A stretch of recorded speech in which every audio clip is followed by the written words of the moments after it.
गुरुर्ब्रह्मा गुरुर्विष्णु गुरुर्देवो महेश्वर गुरु साक्षात् परं ब्रह्म तस्मै श्री गुरुवे नमः। आइए आगे की तरफ पढ़ें। 1 फरवरी सन 1997।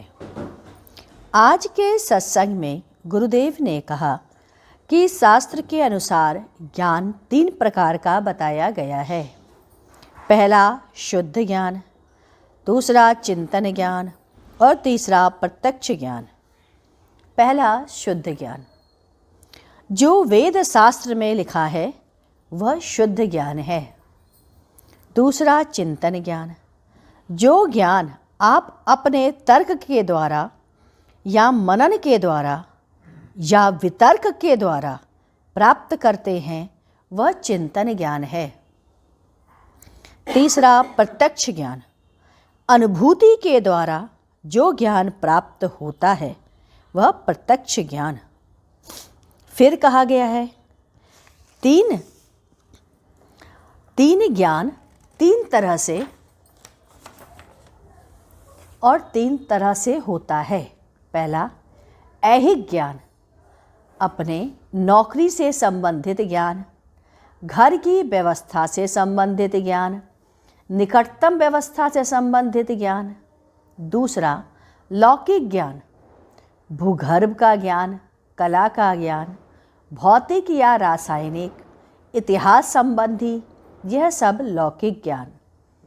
फिर आत्मिक ज्ञान, यह श्रेष्ठ ज्ञान है।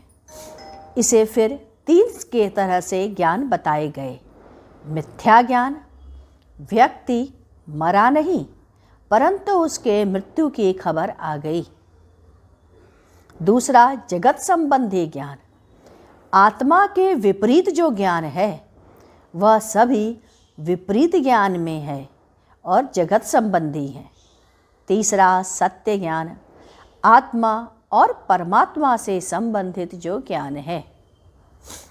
फिर भी इसके पश्चात भी 3 तरह के ज्ञान पुनः बताए गए हैं। पहला ज्ञान, जिसमें 2 तरह का ज्ञान आता है, सूचना संबंधी ज्ञान या सूचनात्मक ज्ञान। दूसरा विषय संबंधी ज्ञान या विषयक ज्ञान। दूसरा विवेक, यह उचित है, यह अनुचित है, यह शुभ, यह अशुभ, यह अनुकूल या ये प्रतिकूल, ये सब विवेक में आता है। और तीसरा प्रज्ञा, जो बोध के द्वारा प्राप्त हो, प्रत्यक्ष ज्ञान प्राप्त हो, उसे प्रज्ञा ज्ञान कहते हैं। श्रेष्ठ ज्ञान आत्मा का ज्ञान या परमात्मा का ज्ञान होता है। शेष जितने भी ज्ञान होते हैं वह सब निम्न कोटि के हैं या निम्न ज्ञान हैं। गुरुदेव ने कहा, भगवान मनुष्य को संसार में डालता है। गुरु मनुष्य को संसार से निकालकर भगवान के पास पहुंचा देता है। जब आप घर में रहते हो तो आपको किसी प्रकार की सिद्धि प्राप्ति नहीं होती, क्योंकि आप घर में इधर उधर के कार्यों में अपने चिंतन को लगाए रखते हो। आपका चित्त उन्हीं कार्यों के आसपास ही घूमता रहता है और चिंतन उसी के साथ उलझा हुआ रहता है। इसके पश्चात 4 फरवरी सन 1997। आज के सत्संग में गुरुदेव ने कहा, प्राय यह चर्चा का विषय हो जाया करता है कि विष्णु बड़ा है या शिव। यह बहस धर्म के अंतर्गत आता है। अध्यात्म में ऐसा कुछ भी नहीं है।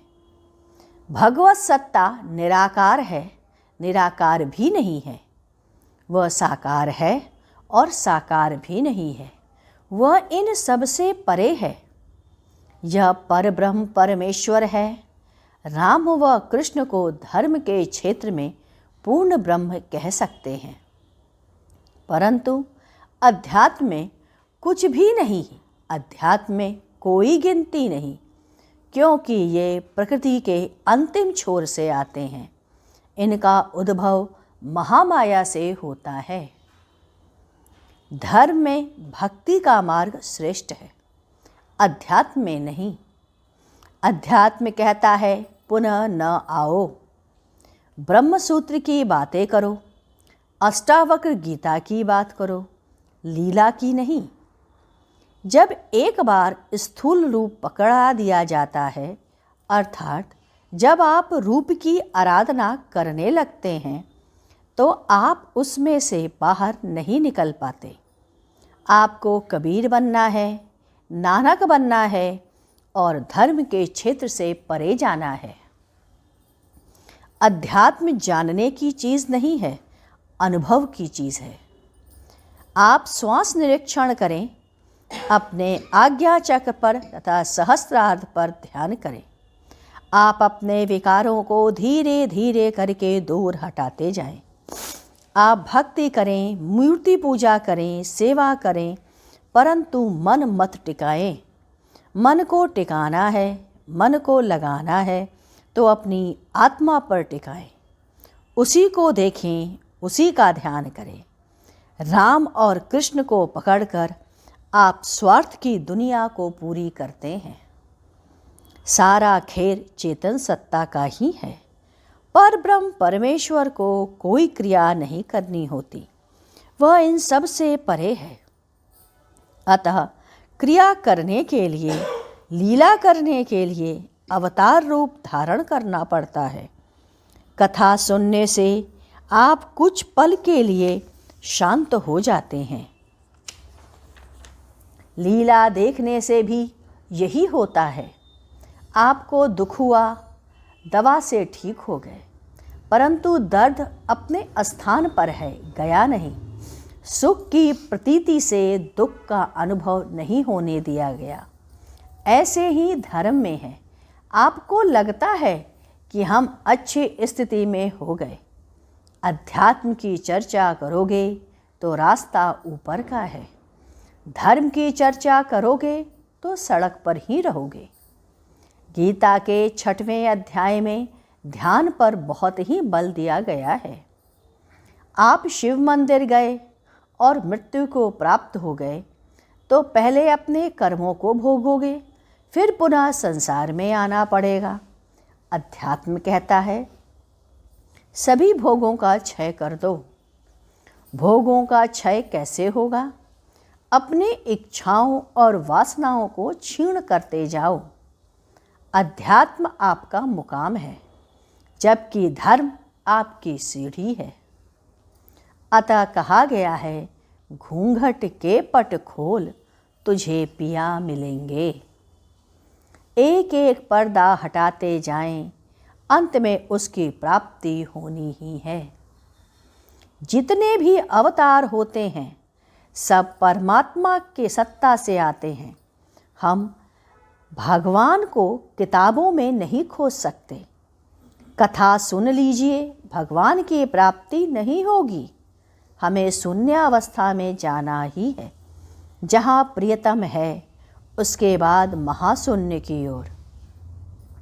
कुंडलनी ही महामाया है। जब कुंडलनी जागृत हो जाती है तो महामाया से ऊपर चले जाते हैं। आपका सांसारिक ज्ञान थोथा है, इसमें लगे रहोगे तो आगे नहीं निकल सकोगे। इस समय हमारा धर्म हड्डियों का ढांचा मात्र रह गया है। धर्म में केवल हम बड़े हैं, हम बड़े हैं, तुम बड़े हो, मात्र यही हो करके रह गया। भगवान तो सबसे परे है, उसमें कोई गुण, कृत्य और चेतना का प्रश्न ही नहीं। अतः इसे पर ब्रह्म कहा गया। ईश्वर का कार्य है पैदा करना, पालन करना, फिर नाश करना। इसके बाद गुरुदेव ने पुनः कहा, उसकी चर्चा हम लोग आगे करेंगे। आइए गुरु कीर्तन करें। ओम गुरु ओम और मंगलम, गुरु मंगलम, गुरुदेव मंगलम। ओम मंगलम ओंकार मंगलम, गुरु मंगलम गुरुदेव मंगलम। ओम मंगलम ओंकार मंगलम, गुरु मंगलम गुरुदेव मंगलम। ओम मंगलम ओंकार मंगलम, गुरु मंगलम गुरुदेव मंगलम। ओम मंगलम ओंकार मंगलम, गुरु मंगलम गुरुदेव मंगलम। बोलिए सतगुरुदेव महाराज की जय।